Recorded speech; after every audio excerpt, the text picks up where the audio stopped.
Hey friend, welcome to the Get Rooted in Health podcast. I'm Gabby Flater, a faith-led wife, mom of 3, certified nutrition consultant, personal trainer, and passionate about changing lives. I know how frustrating it can be to navigate the health and wellness world. You want to be motivated to prioritize your well-being and wish you were more educated when it comes to cultivating a healthy home. Maybe you're a mom who's completely burnt out and needs a fresh perspective on life, or you're searching for a place to feel seen, heard, and encouraged in a godly manner. No matter if you're doing the dishes, getting your sweat on, or drinking reheated coffee while watching the kids play, there is always an opportunity for growth. If you are ready to finally take action about these desires and are ready to learn, grow, and transform your mind, then you are in the right place. It's time to establish deeper roots so you can enjoy a more fruitful and fulfilling harvest. Let's dig in. Hey friends, welcome back to the Get Rooted in Health podcast. My name is Gabby, and thank you so much for tuning in this week. As always, I hope that you are enjoying the last couple days of warmth here in the Midwest as we are going to be heading into fall, right? I actually just love this time of year. It's one of my favorite times of the year where the sweatshirts come out and coffee just is so much better. You know, coffee's always good, but so much better when it's crisp outside and you have a hot cup to warm you up. So, and if you're like all things pumpkin, well, this is your season. All things apple, this is your season. I'm more like the apple-y girl. I do like a good pumpkin pie. Like, that's awesome. But I'm not like, give me all the pumpkin spice things. I wonder when that craze started. Like, who started that, like, thing? Like, when did it become such a cultural shift? Probably when the internet just, like, exploded with everything. And then now everyone's got all these brands and protein powders and all their things and bars and cereals and creamers and I don't even know. So, everyone's got to have their pumpkin spice flavor to get themselves in the pumpkin spice game, right? So, let me know what your favorite pumpkin spice thing to eat is, or if it's just good old-fashioned pumpkin pie, like me. But otherwise, yeah, apples. That's the other good one. We have already canned like 16 quarts of applesauce. We've had a few more from last year still to finish. I might have 2 more jars of apple pie filling. I would like to make more.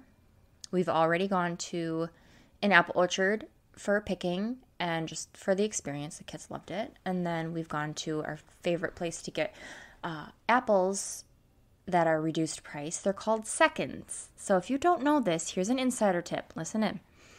If you have an apple orchard that you go to or you have local ones nearby, give them a call or stop in and ask them, hey, do you offer seconds? And they'll know what you're talking about. Seconds are the ones that have fallen to the ground or that maybe have like the smallest little nick, bruise, or scab on them. They're just not like tip-top shape that you would like pop out on display kind of a thing. 98% of them are edible. I would eat them. I wouldn't have to just use them for applesauce. Like, they are good. Some are smaller, some are larger, some have a bruise. You just cut it off. They're so worth it. So we go to one up the road from us, and we get seconds for our applesauce and our apple pie. Now, they're not organic. I'm pretty sure they spray things. I can't. I used to get it from an organic place, and they offered seconds, but now they don't anymore. That's where we went to pick apples. And so we enjoyed that, and it's a hefty price, actually, over there. So happy to support them, one time this apple season and go enjoy our apple, other things, in other places and make our things. It's still homemade. We're removing the skins, whatever. We wash them when we get them. I'm not like over the top with that, I can only be so crunchy and, provide my family with the best of the best when I can. So we still make homemade applesauce because it's such a fun experience and it's great. So the seconds, we get a whole, basically, so I weigh them every time because it's, around the same every year. So we get a full bushel And they have a whole bunch of crates stacked behind a door in a corner, and they are $25. And so basically you fill 2 paper grocery bags up to almost the top. Like, you know, you can split it up between both so they're not super heavy. So they are like, I don't know, just over 3/4 of the way full. And I weighed them when I got home, and it was 44, we'll just call it 45 pounds. And we paid $25 for 45 pounds of apples. So that was like, what, 55 cents a pound? I don't know. I can't remember. I did the math. So we love going there for our seconds. We're probably going to go there again this week. My mom would like to get some, and then we're going to go find another place to hit up for some apple picking. And then I'll be canning more applesauce and some more apple pie filling. Winston absolutely loves, my oldest, loves apple pie, anything.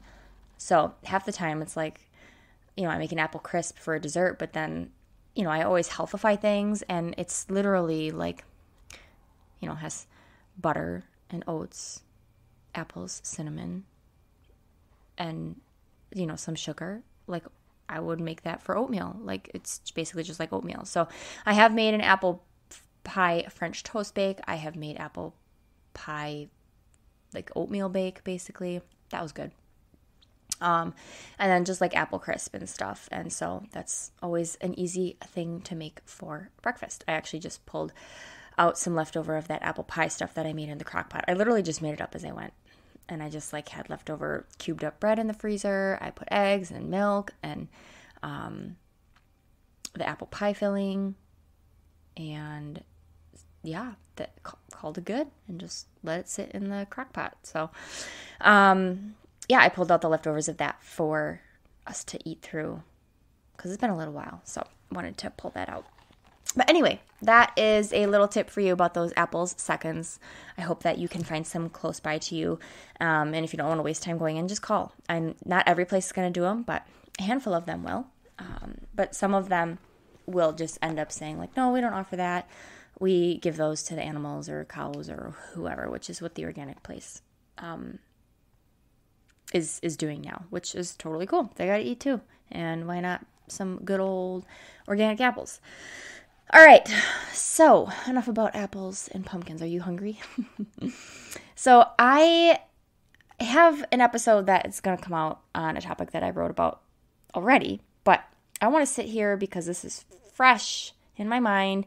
I'm hot off the press from a weekend away at a fitness convention called SCW Mania, and they are all over the U.S., and this one is Midwest Mania because I'm here in the Midwest. And I have attended this 2 other years. I would go on about an every other year basis. And then COVID hit, and then I had a baby. The next year I was supposed to go, and they still had funky rules. And my littlest one at the time would not take bottles, so I couldn't leave her.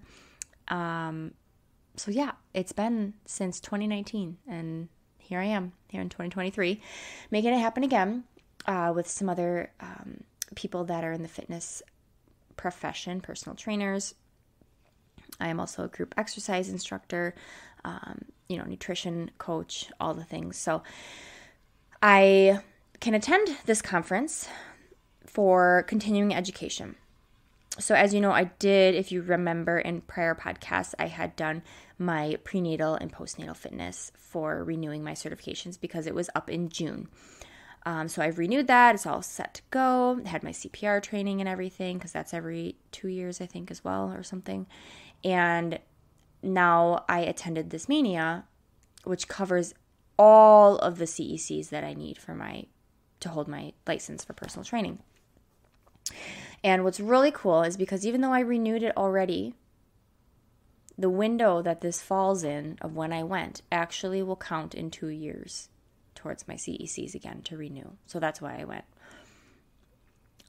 It's crazy to me, but I'll take it because I'm always going to continue to keep learning and diving in, and I absolutely love it. I'm a nerd when it comes to anything health, wellness, fitness, like nutrition, all the things. So it was definitely right in my wheelhouse. It's not the same what it was in other years because of the pandemic and how it's changed things. Just not the same environment. I mean, it is, but it was a lot less people, I felt like, the energy was still there, but yeah, I don't know what it was. Just felt different. It also felt different in a sense that this was the first year I had gone without my best friend Sandy, who actually was the one that encouraged me to go for my personal training certification. And that was one of the ways that I was able to help teach at her studio at T3. And that's why I went after it. And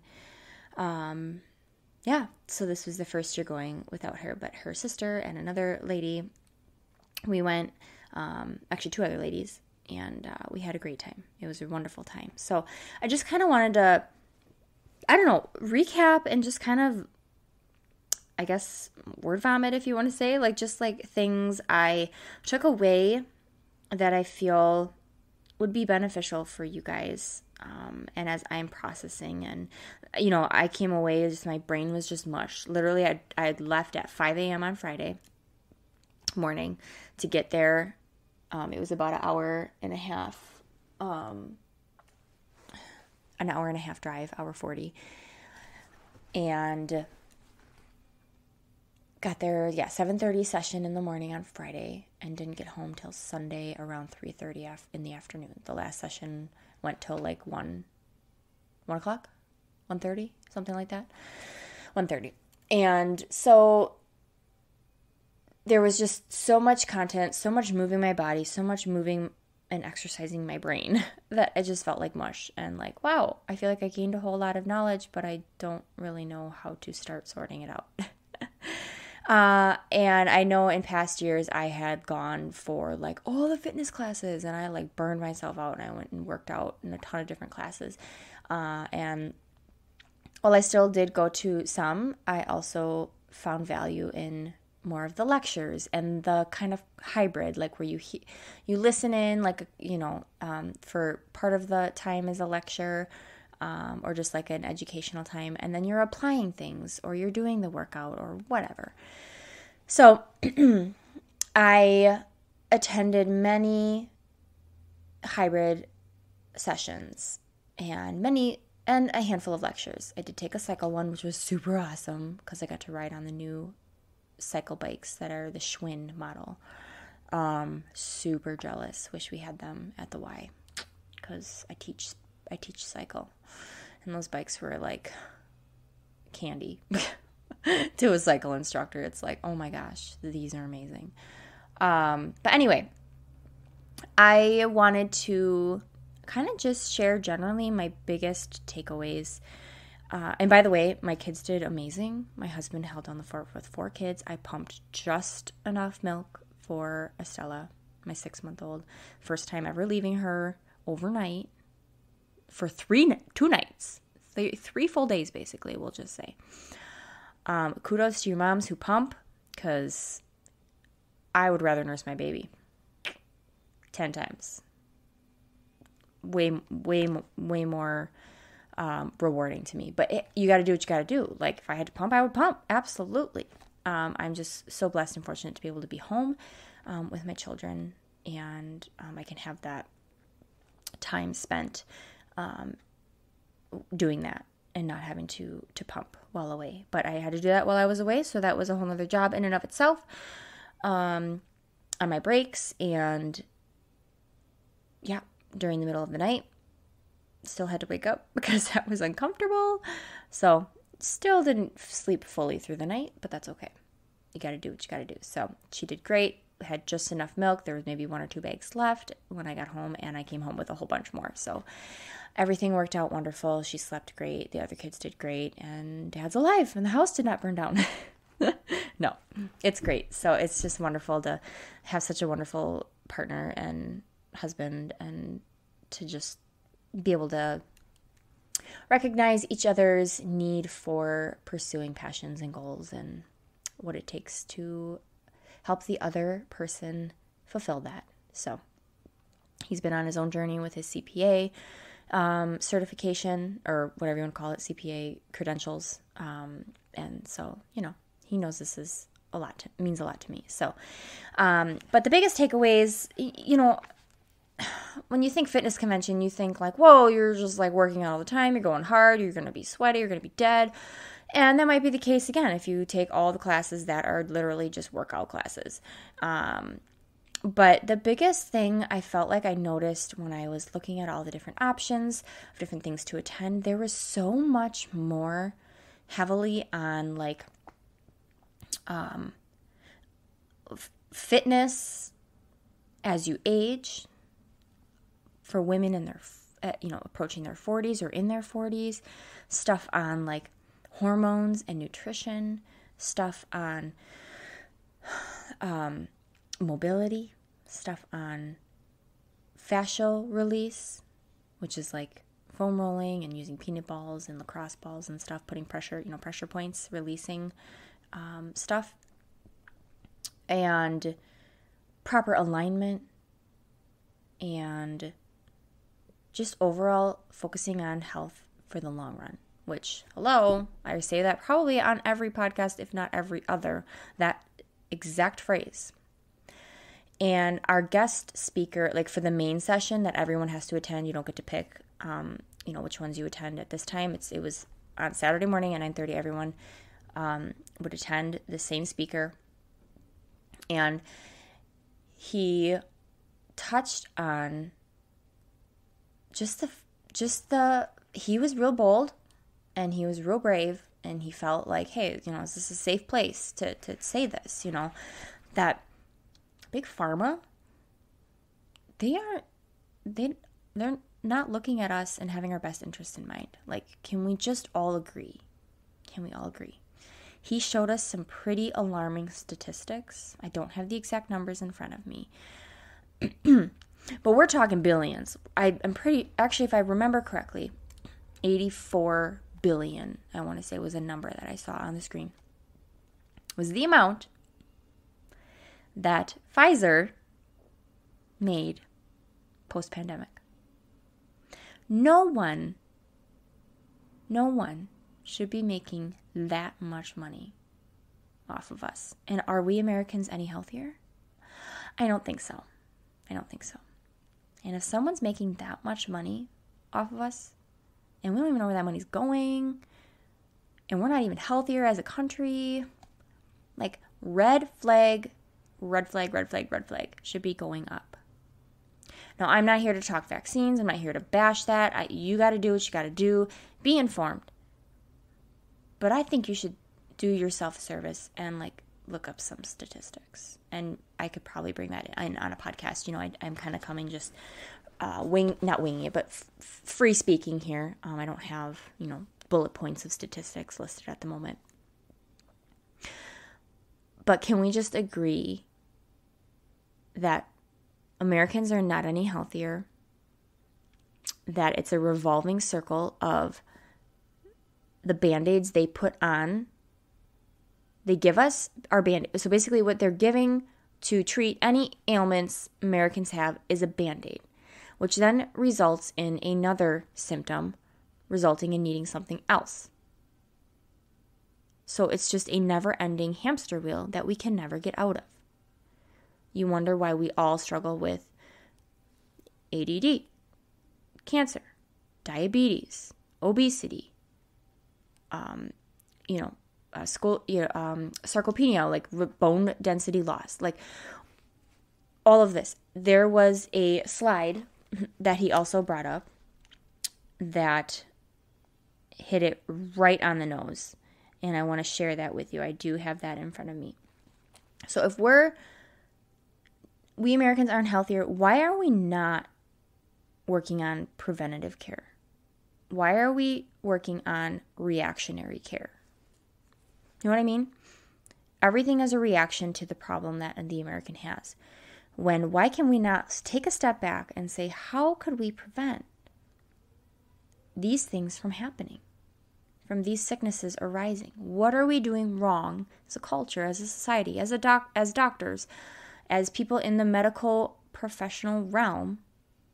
Oh, it's because anything outside of that realm, that circle, that big pharma, anything that's prescribed outside of that is not going to make them money. Okay? That's it. It's literally all about the money. And they won't say that. And I may be stepping on toes, but I see it as truth. And I think more and more people need to hear it and see it. So there was a slide that was brought up, and it said, why don't doctors prescribe personal training or group fitness? If it was a pill, exercise would be $1 trillion moneymaker prescribed to everyone. Because that is huge when it comes to prevention in your health. So, there's so many different avenues to go with that. But I want people to start recognizing and taking their health into their own hands. Educate yourself. If you're on your phone all the time, then you better just start following people that are going to start giving you new perspectives on things. Find the health gurus, the nutritionists, the natural, crunchy, homestead, holistic type things. Like, you can find that stuff. Free resources are endless. And you just start to slowly see things differently. I was sent a reel by someone, actually a family member sent me a reel from Instagram of someone who said you might become a conspiracy theorist, or start having conspiracy theories if you start making, or if you get chickens. And so then he went down this rabbit trail of, if you get chickens, then you're going to notice that the egg yolks are way more yellow or a different color than conventional eggs that you've been buying at the store, which will make you question what are the ingredients in your food and blah, blah, blah, which is going to lead you to make sourdough, which then is going to lead you to make you wonder why. So then you're going to make sourdough, which is then going to make you wonder what else is in the foods and sprayed on the foods that you're buying, which is then going to lead you to gardening and yada, yada, yada, yada. And so what I'm saying is you got to just start somewhere, and it's slowly going to unpack and unravel, and I think things are going to make more and more sense in how much we are being lied to. And you're going to start seeing the companies and the people that are trying to break through and change the health of Americans. And those are the people we should be supporting and funding and promoting, because they're fighting. They're fighting for us, and they're trying so hard. It's not easy creating products and pushing, the general opinions aside. Like, they are trying to make a breakthrough.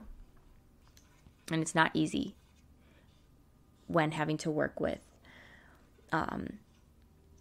rules and regulations around creating things and selling things and all of that. I don't even know what that's like. I've not done that. And maybe someday, I don't know. So I just want you to know, you don't have to start at all. Like, you just start somewhere. And it's kind of funny because someone sent me, he started with chickens, and then you bake your sourdough, and then you get your garden. Well, I actually did it completely all backwards. I have had my garden for 10 years. I've been gardening. I started my sourdough 3.5 years ago. And now I have chickens, which we got like 3 months ago.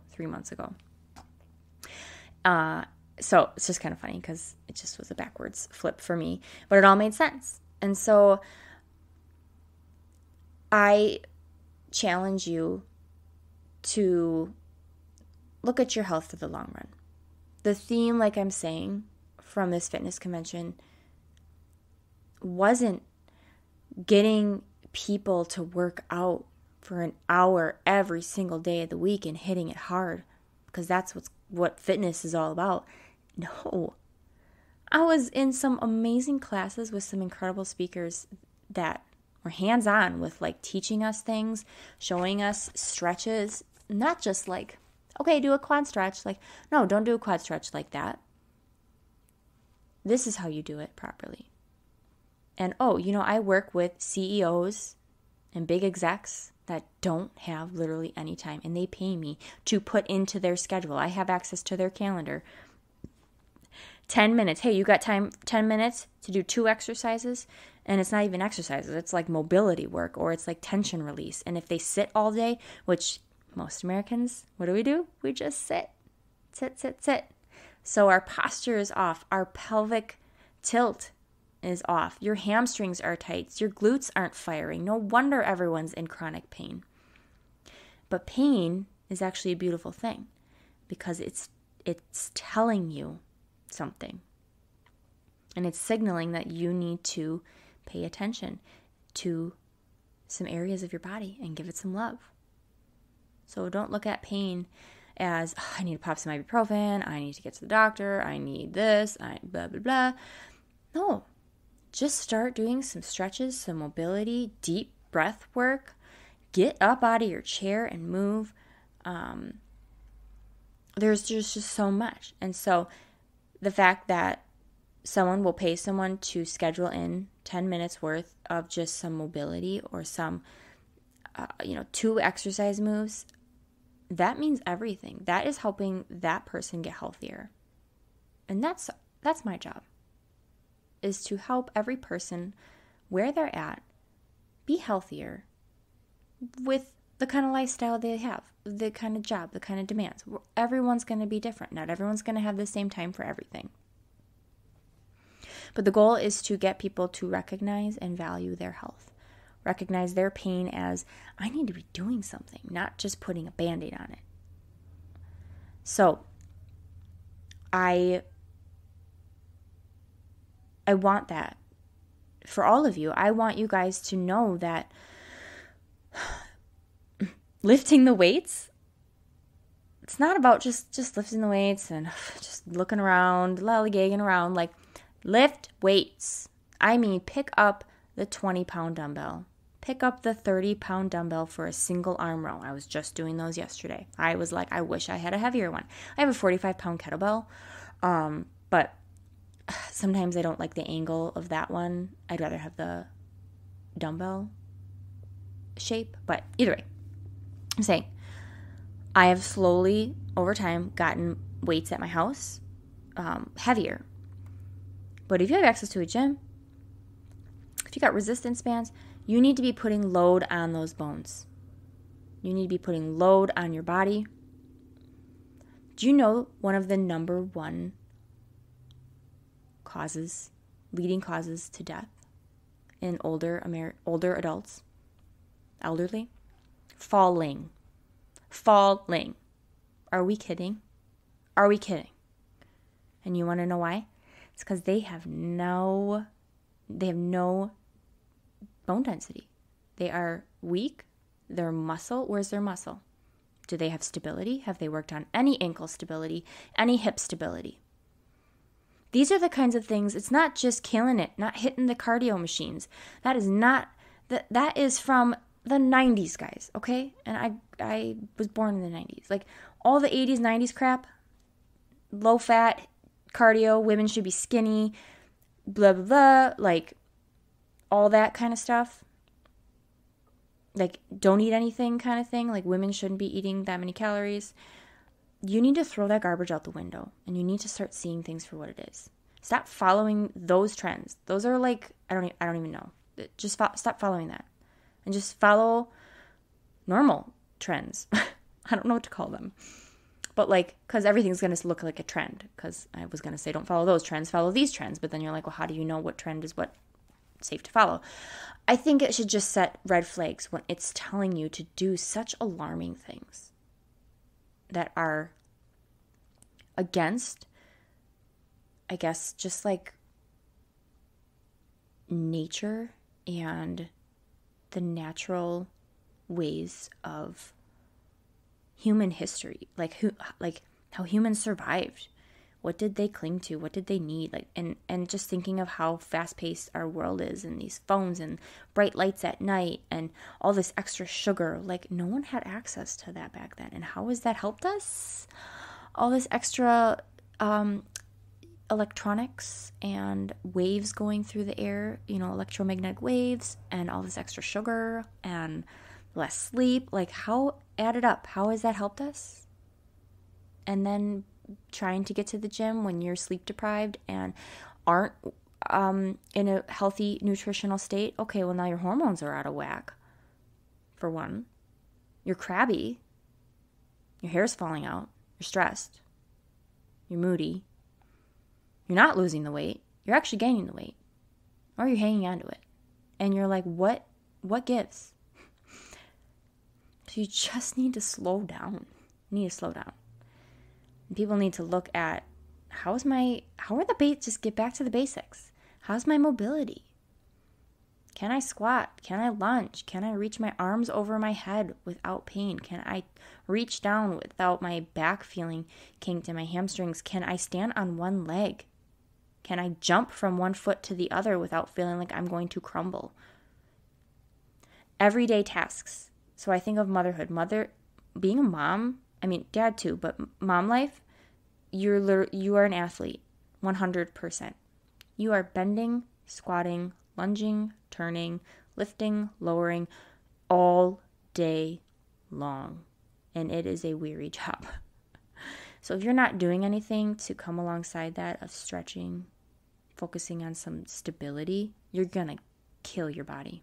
Carrying that car seat, picking up that child. You're going to snap your back. You're going to pinch something. You're going to just not feel good. It's because you're not giving yourself the time. And you don't have to take a lot of time. And I've said this before, you give yourself like the 5-10 minute rule, and you just show up, you buckle up, and if you don't want to do any more, then you call it quits. But chances are when you've gone for 5 or 10 minutes, you're going to want to keep going. And you're not always going to want to do it. I don't always want to do it. I don't always want to get out and run. I don't always want to work out. And you're like, Cabby, well, it's easy for you to say. You could probably take a day off. Yes, absolutely. But what you do now is going to benefit you so much more down the long run. So if you're in the younger years, 20s, 30s, just pick something, get established, set a routine. It's only going to make it easier for your body to maintain that bone density, that muscle mass, that consistency, that habit, that mindset. Now, not to say that you can't do it when you're in your 50s or 60s, but you can start there. But what you do earlier on is going to benefit you hugely in the coming years. And I want to be I don't want to die from falling. That sounds lousy. It's so sad. That's so sad. And so I don't want your knees to buckle on you, your ankles to buckle on you, your hips to be brittle. So you've got to be doing the work. And that's not meaning you're jumping around doing 100 burpees or you're on the cardio machines for an hour. That's doing nothing.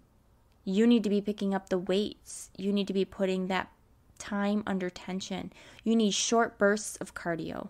Now, yeah, I'm a runner, okay? But I've valued strength training for years. 10 years straight. Psh, solid. I picked up those weights as consistent as I ever have, ever since I got married in 2013. I found my love of weights, and it has never stopped. And I've seen myself grow in the way of like, I will pick up those heavy weights. I will squat 60 pounds with dumbbells. Like if I had a barbell squat, I would love to see what I can do. I don't always get to the gym to use those kinds of machines, but I'm not afraid of them. Let's just say that. I'm not afraid of getting bulky. You got to do a whole lot of stuff to get bulky, guys. And women, there's so many obstacles. There's time. We have to prioritize it. You don't know where to start. There's so many things that can get in the way. My kids. And I just want you to know that like 5 to 8% of your like fitness, your physique, your health goals, all that kind of stuff comes from fitnessing, if I can call it that. Majority of it, 80% of it, is your diet. Let me say that again. 80% of your health, fitness goals is going to be in your diet. So let's get it cleaned up, okay? Get that protein in. Stop smashing yourself in the cardio room. Pick up some weights. Recover, so do the stretching, do the mobility, get some sleep, okay? And it's all about just frequency. not how much time. Can you get to the gym 2 or 3 times a week? Okay? That right there is going to lead to huge growth. If you can only do 1 day a week, do it.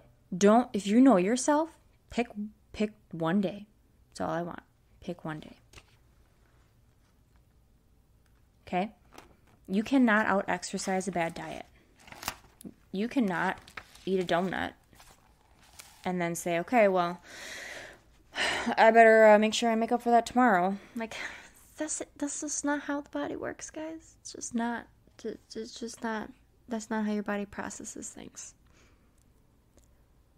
You need to learn the value of eating well and moving your body well, because this is the only body you get. So it's going to move you through life, the ups and downs of it. We're going to have our plateaus. We're going to have our hard seasons. We're going to have it all. But just like, brushing your teeth or, making coffee, it's like on autopilot, guys. I could probably, no one's got to tell me to make my coffee. I'm not going to forget. I ain't forgetting that. Likely, you're not going to forget to brush your teeth at night. So let's get this kind of stuff on autopilot, where you're opening the fridge and you're like, okay, what kind of protein do I got in here today? Oh, I got some ham. Oh, I've got some cubed up chicken I cooked. Oh, I've got some hard-boiled eggs. I've got some string cheese in there. Oh, I've got a beef stick in the pantry. Oh, you know what? And I'll have an apple. Or you know what? I'm going to make a protein shake today. Where are you fitting in that protein? All the time. Every snack. Every meal. I hope I encouraged you with some things, kind of little fire under your bum. And yeah, encouraged you that this is your one shot to live the best life you can in this body. Take care of it. Don't put Band-Aids over everything. Question the things you've been doing, the things you're hearing, the things you're seeing on TV. Actually, just turn the TV off. Okay. Get moving. Start focusing on how can I get my body to be more stable. I didn't even mention core. Like core stability, that is huge. That's also in where everything lies. Like why everything else isn't functioning in terms of stability is your core has not been put under tension. And so you're just being pulled and yanked around by gravity in this world and everything, and you don't even know how to brace it for the punches that are going to come. So, I don't want you to think that fitness and like what I went to was something of like for crazy fitness freaks, which, yeah, hey, I went to something, I don't have any moves. There's some, there was Zumba out there. There was no Zumba here this year, but there was something called Work, WERQ, La Blast, and something else. Like these are like the dancing kind of fitnessy things. Just for fun. It was like the 6 to 7 p.m. session. Like the day's done. Go have some fun. So I tried it, and I just don't have the moves, guys. I don't. Yeah. But it was fun. It was great. And a lot of energy and intensity. So I just want you to know you can find those fun things. But I want you to recognize the need for just getting back to the basics of fitness. And that maybe you just need to start in the kitchen, not with fitness. Maybe your fitness just looks like walking. Maybe it looks like, because maybe you just want to focus on, your food right now, which I would 100% advise first. Because you can only do so much before you get overwhelmed and you don't do anything.